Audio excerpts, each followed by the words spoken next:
Hey guys, this is Laura Kate. Hey, I wanted to talk about the righteous ruler. So I love real estate. I love property development.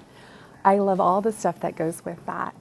And I know when I was studying real estate law and basically getting my license, and then as I was working in real estate, we would sell lots or work with lots that were subdivided, or lots that were just designed by the developer, that basically you had to drive through an easement, a right of way that was like a shared access through the two properties. But that easement could not be sold to either lot because it was designated as an easement, a passageway. And so it didn't really belong. You got a right of access to that, but you didn't own it. And you actually, sometimes people would have to take each other to court because somebody would build on it, or they would put a tree on it, or just whatever. They would kind of take over the easement, or not let another person access it when it's designated as part of their property purchase.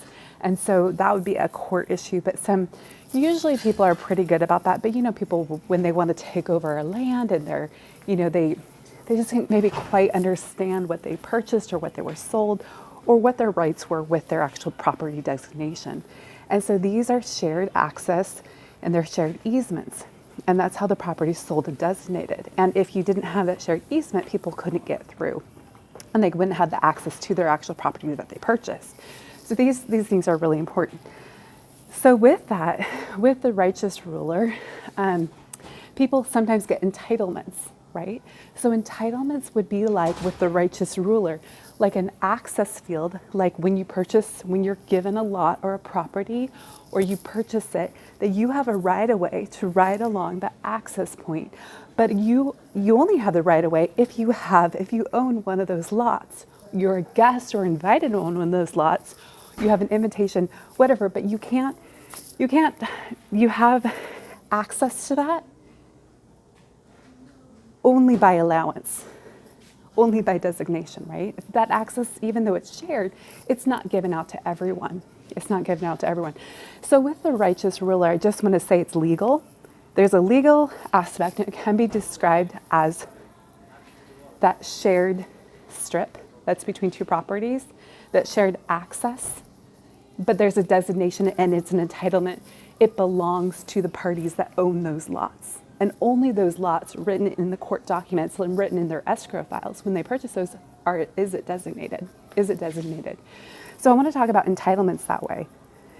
And with entitlements, it's only designated to certain people. Those entitlements are not for everyone, and it's a legal venue, and it's tied to certain parties.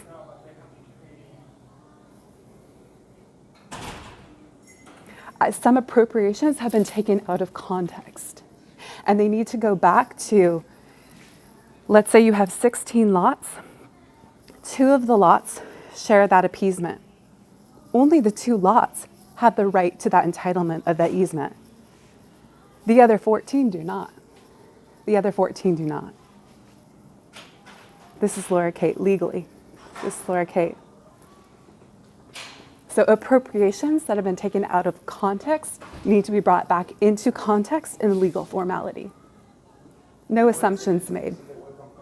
To have a property development team say that all 16 properties have right to that access road, to that legal appeasement, is totally wrong in escrow, totally wrong in the court of law. Yeah, it states it on documentation, states it on documents. But somebody that's in the property that maybe bought into another, that doesn't understand real estate law, may assume that because they're part of the property development, that they may have a right of way to that easement, just like they would have the right of way to a shared neighborhood park. They may assume it. So you have to go back to the legal law and what the law states. This is Laura Kate. Until next time.